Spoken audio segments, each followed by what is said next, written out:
Mark, should I read yours?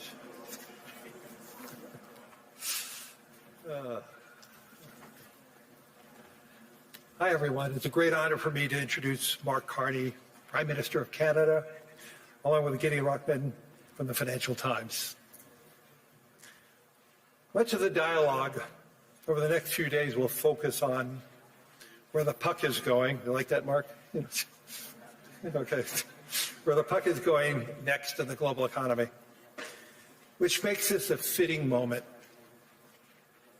to introduce a former hockey player, the Prime Minister of Canada, Mark Carney. The ability to remain calm in fast-moving, high-pressure moments has defined Mark's career. In 2008, he led the Bank of Canada and helped steer his economy through the worst market turmoil in all our lives, in our generation. In the aftermath of Brexit, he became the first non-Brit to serve as a governor of the Bank of England. And last year, he was elected very deservingly as Prime Minister for Canada at what may be one of the most pivotal moments in modern Canadian history.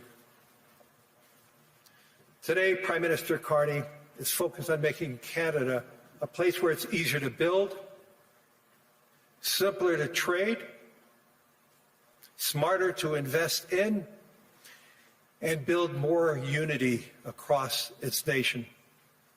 For 41 million Canadians, the world's 10th largest economy, he is a steady and thoughtful leader, and I am proud to call him a friend.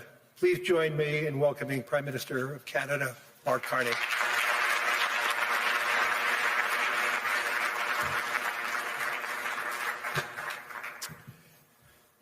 Thank you very much, Larry. I'm going to start in French, and then I'll switch back to English. Merci, Larry.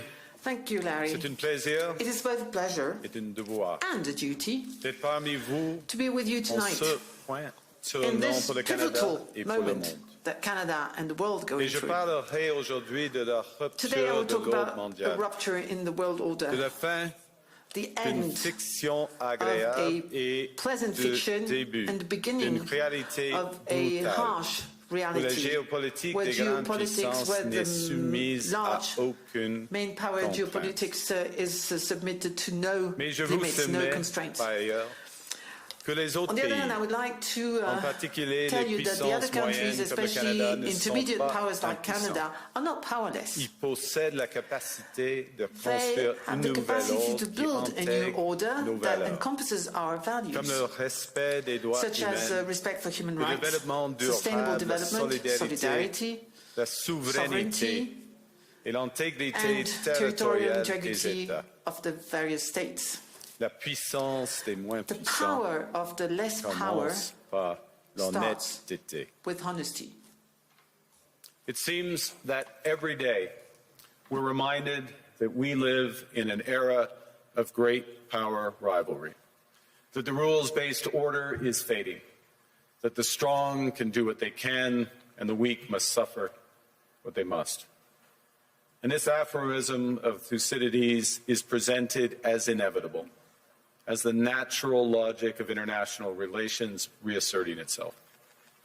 And faced with this logic, there is a strong tendency for countries to go along to get along, to accommodate, to avoid trouble, to hope that compliance will buy safety.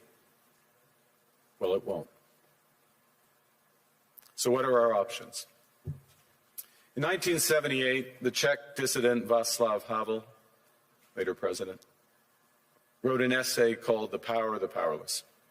And in it, he asked a simple question: how did the communist system sustain itself? And his answer began with a greengrocer. Every morning, this shopkeeper places a sign in his window: "Workers of the world unite."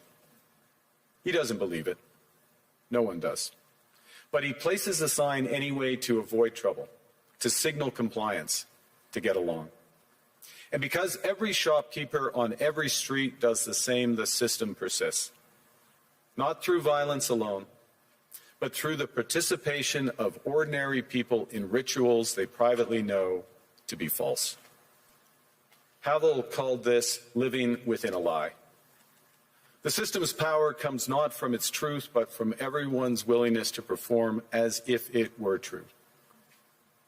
And its fragility comes from the same source.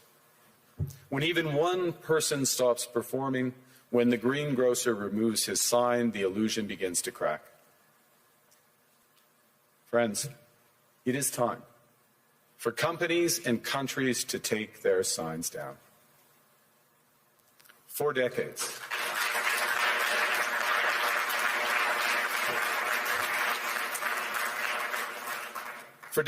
countries like Canada prospered under what we called the rules-based international order. We joined its institutions, we praised its principles, we benefited from its predictability. And because of that, we could pursue values-based foreign policies under its protection. We knew the story of the international rules-based order was partially false, that the strongest would exempt themselves when convenient, that trade rules were enforced asymmetrically. And we knew that international law applied with varying rigor depending on the identity of the accused or the victim. This fiction was useful. And American hegemony in particular helped provide public goods, open sea lanes, a stable financial system, collective security, and support for frameworks for resolving disputes. So we placed the sign in the window. We participated in the rituals. And we largely avoided calling out the gaps between rhetoric and reality. This bargain no longer works. Let me be direct. We are in the midst of a rupture, not a transition. Over the past 2 decades, a series of crises in finance, health, energy, and geopolitics have laid bare the risks of extreme global integration. But more recently, great powers have begun using economic integration as weapons. Tariffs as leverage, financial infrastructure as coercion, supply chains as vulnerabilities to be exploited. You cannot live within the lie of mutual benefit through integration when integration becomes the source of your subordination. The multilateral institutions on which the middle powers have relied, the WTO, the UN, the COP, the architecture, the very architecture of collective problem solving are under threat.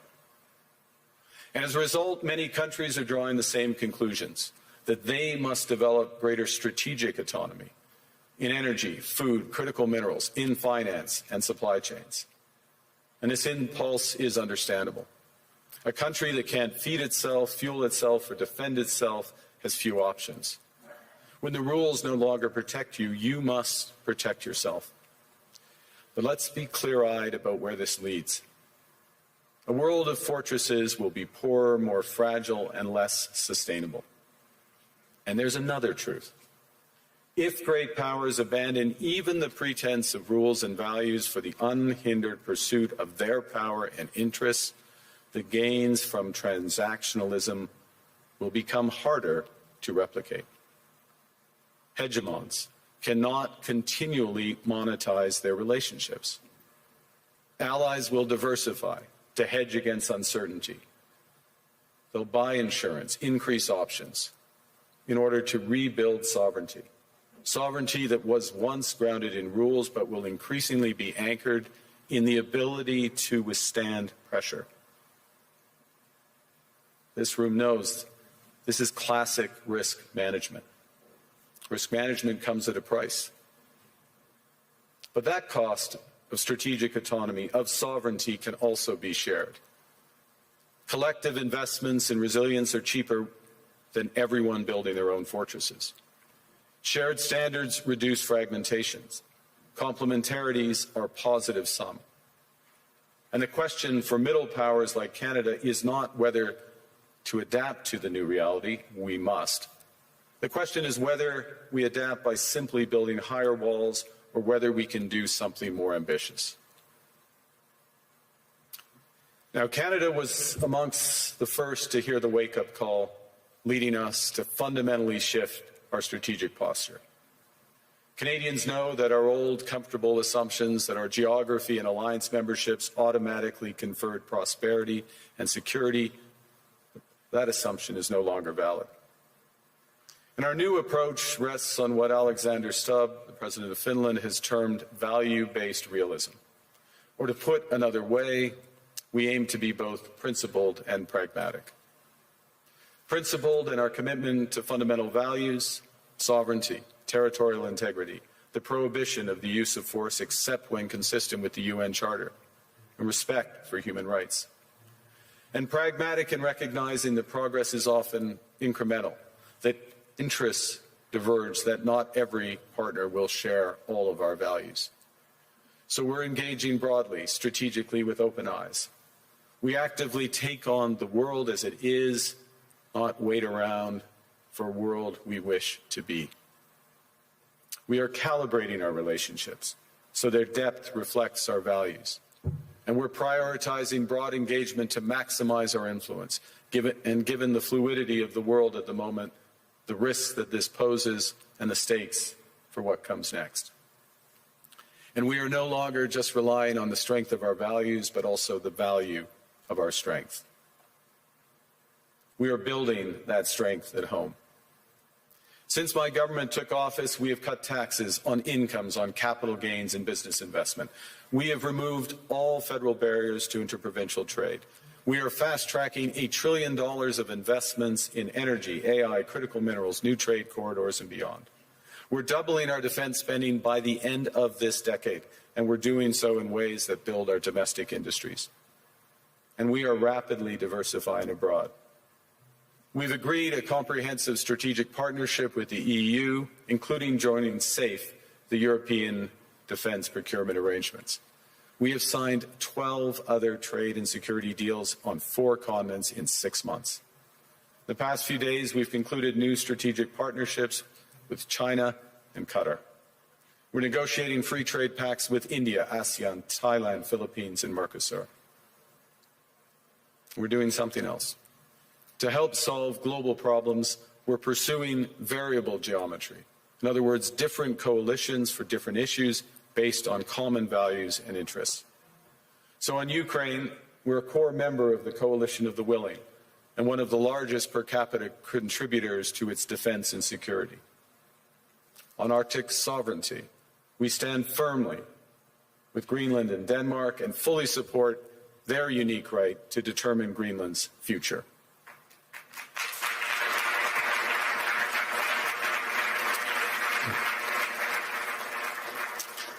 Our commitment to NATO's Article 5 is unwavering. So we're working with our NATO allies, including the Nordic-Baltic 8, to further secure the alliance's northern and western flanks, including through Canada's unprecedented investments in over-the-horizon radar, in submarines, in aircraft, and boots on the ground, boots on the ice.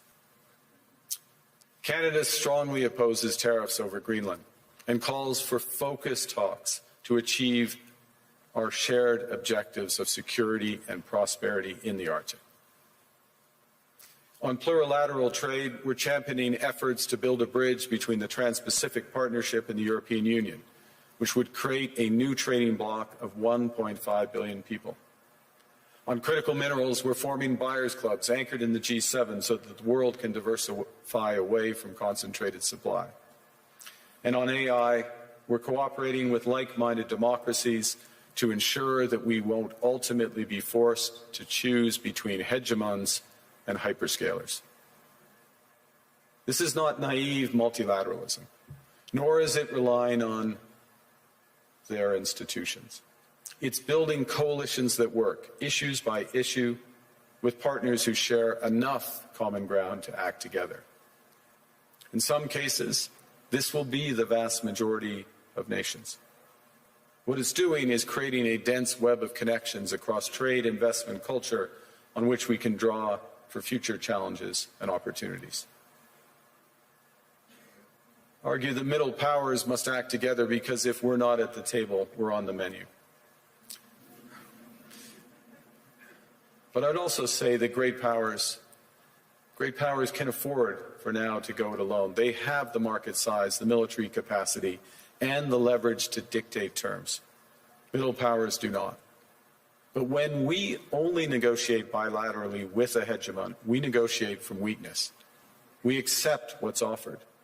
We compete with each other to be the most accommodating. This is not sovereignty. It's the performance of sovereignty while accepting subordination.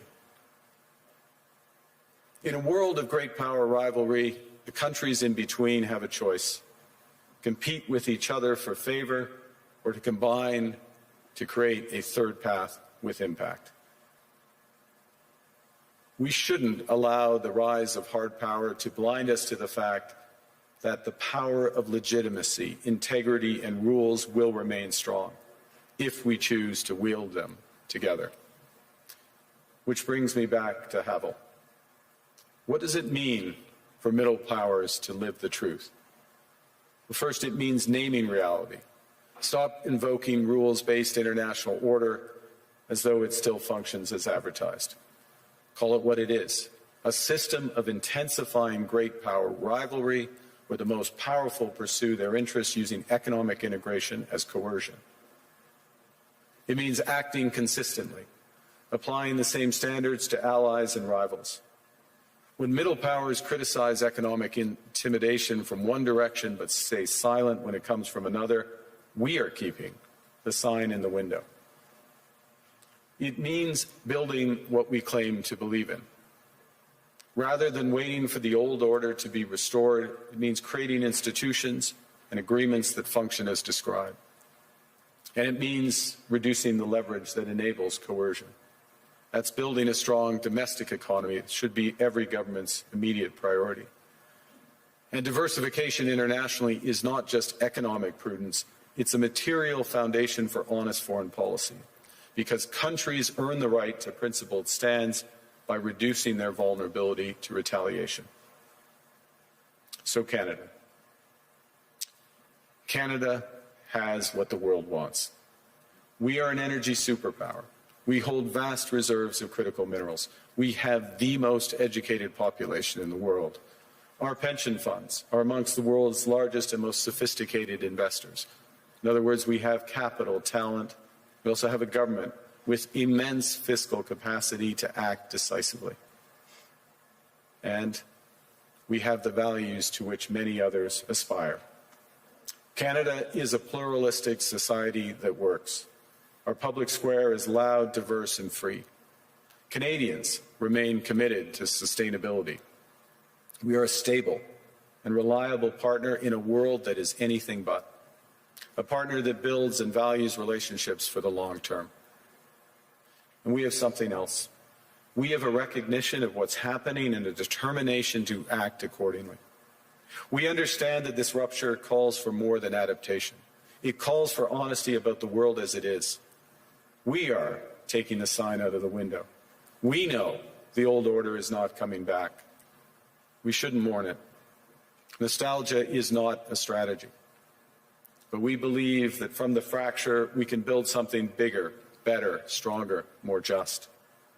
This is the task of the middle powers. The countries that have the most to lose from a world of fortresses and the most to gain from genuine cooperation. The powerful have their power. But we have something too. The capacity to stop pretending, to name reality, to build our strength at home, and to act together. That is Canada's path. We choose it openly and confidently, and it is a path wide open to any country willing to take it with us. Thank you very much.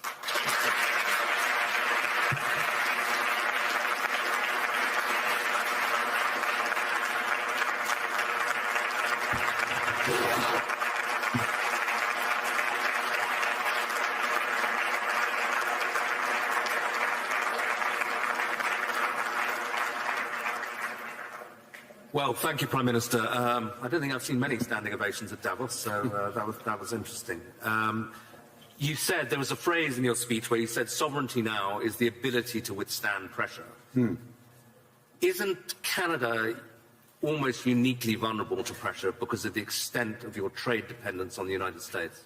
Well, the proof is that we have been able to withstand the pressure, and there has been considerable pressure.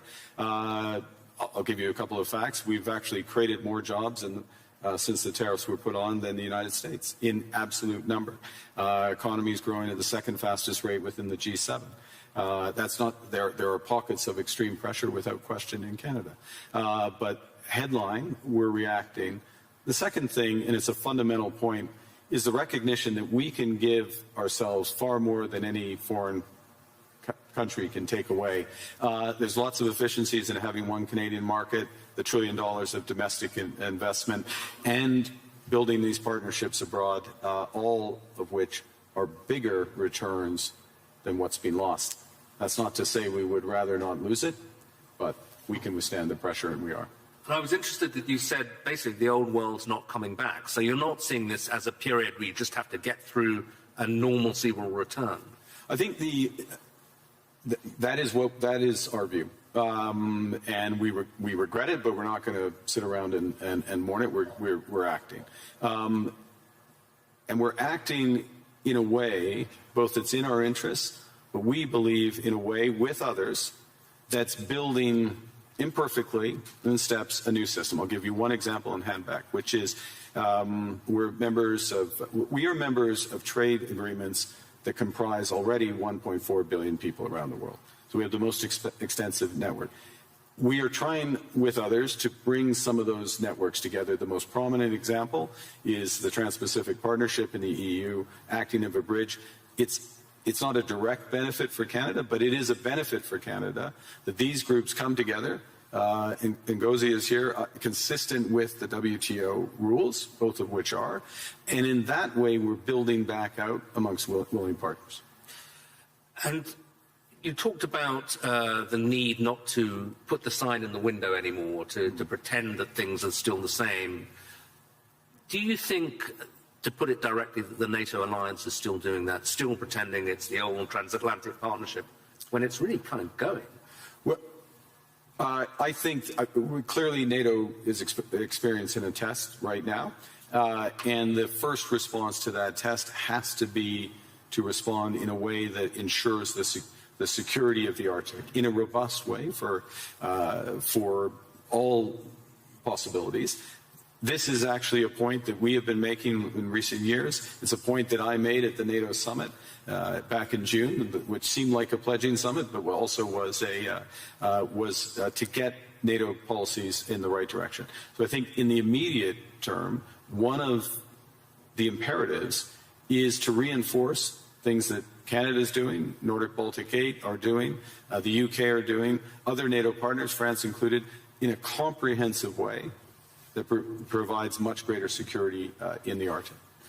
This is the test, and so I wouldn't say the NATO sign stays in the window, but we've got to meet the moment of that. You also, a big theme of your speech was the need for middle powers to work together. Yeah. But you've just been to the other great power, to China. And I think people are very intrigued by seeing that meeting. Mm-hmm. And some people say, kind of, that's a mistake, really, because you're going to make yourself more dependent on China. They're not that benign either. The US will be very annoyed. What's the defense of what you're doing, and what do you hope to get out of it? Well, the first thing is to say it's not a defense. It's building out. It's something positive as opposed to against. We're for something as opposed to being against. The second is, there are very clear guardrails in that relationship. I spoke of calibration of relationships in my remarks. That's what I mean by it. But within those clear guardrails are huge opportunities in energy, both clean and conventional, obviously in motor vehicles, in agriculture, in financial services, all of which is mutually beneficial. So it's additive. And look, it's the second largest economy, and it's our second largest trading partner. We should have a strategic partnership with them. Within those guardrails, and that's what we've achieved. And it is an interesting reversal, though, because I think certainly during the Biden administration, there was this sense that the Western world was trying to decouple from China, or de-risk at least, yeah. And is now in this new world, that really going to go into reverse, and de-risking from China because there are other risks is less of a thing. You need, again, many in this room, this is their livelihood, you need a web of connections.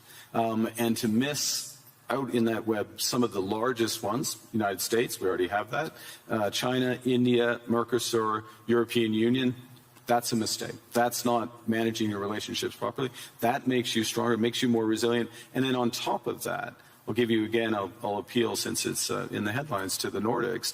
Nordics plus Canada, it's 20% of global GDP.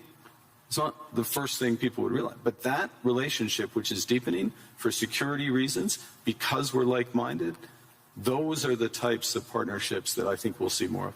And you got a round of applause when you said something strong about standing on principle on Greenland. Do you think we can find an off-ramp on that? I mean, I'm sure you'll speak of it, but put it this way, if there isn't an off-ramp, where does this go? I strongly believe that there's a better outcome that come from the discussions that have been catalyzed in an unusual way, admittedly, but and we absolutely stand by the principles that I referenced.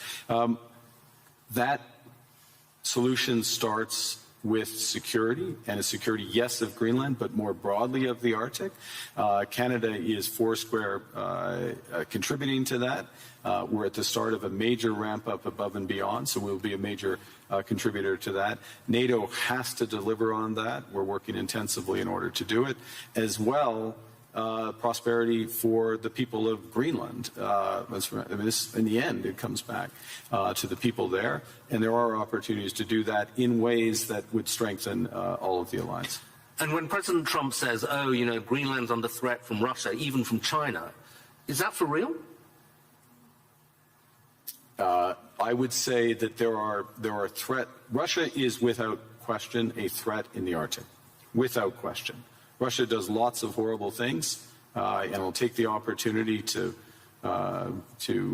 condemn their unjustified and horrific assault on Ukraine, almost at its fourth year. They are a real threat in the Arctic, one against we need to protect, which is why we have 364 5-day air, sea, and land presence. It's why we're adding to our submarine fleet, adding to our air fighter fleet, why we're building out over-the-horizon radar to protect from Russian missile threats and others, and why we will work with our NATO partners. The threat is more prospective than actual at this stage in terms of actual activity in the Arctic, and we intend to keep it that way. Another big issue that's going to come up this week is this board of peace that President Trump is keen on. I'm not sure whether it's for Gaza or for the entire world, but apparently Canada's been invited. Are you going to join? We have been invited, and let me start by, I think we should recognize the progress that has been made in at least getting towards the end of the first phase of this process. And the activation, if I can put it that way, of the process to set up the Board of Peace is the start of phase 2.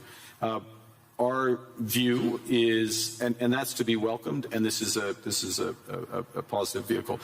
Our view is we need to work on the actual structure of the vehicle. You just referenced, is it for Gaza?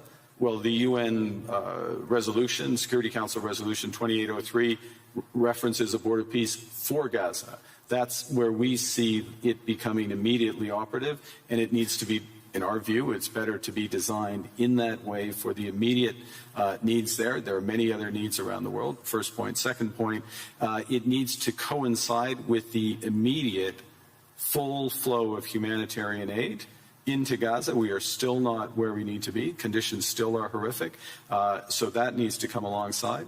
We think there's aspects of the governance and the decision-making process that could be improved, but we will work with others, obviously work with the United States, because we can to improve the situation, the horrific situation there, and to move onto a path to a true two-state solution. There's a suggestion you can get permanent membership of the Board of Peace by ponying up $1 billion.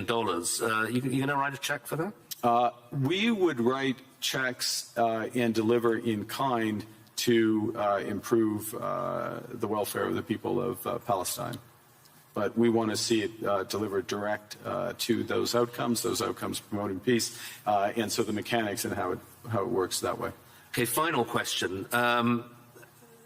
President Trump and a lot of people who agree with him condemn globalism a lot. And I suspect, you would be the kind of epitome of a globalist. You worked for Goldman Sachs, I believe. You were a central banker. You're comfortable and lived in several countries. Is globalism, first of all, is it a thing, and is it over? I think, well, look, understanding how the world works, having appreciation for other cultures, understanding the connections, and being able to, or at least appreciating ways that how we connect, whether it's through technology, trade, investment, culture, can enrich our lives, and that's a good thing, and also help solve problems. Being detached from where you live and the broader needs of society, there is an epithet for that. I don't know that the G word is the one. There's certainly what we're finding, and to go back to the points I was making, is that there are a number of like-minded countries that want to work through partnership to achieve those goals for their citizens and for the world more broadly. The call is for more to recognize what's really going on right now, and to pool their resources to the benefit of citizens. So it won't be global, it won't cover the globe, but it will be more powerful. Okay, Prime Minister, thank you very much indeed.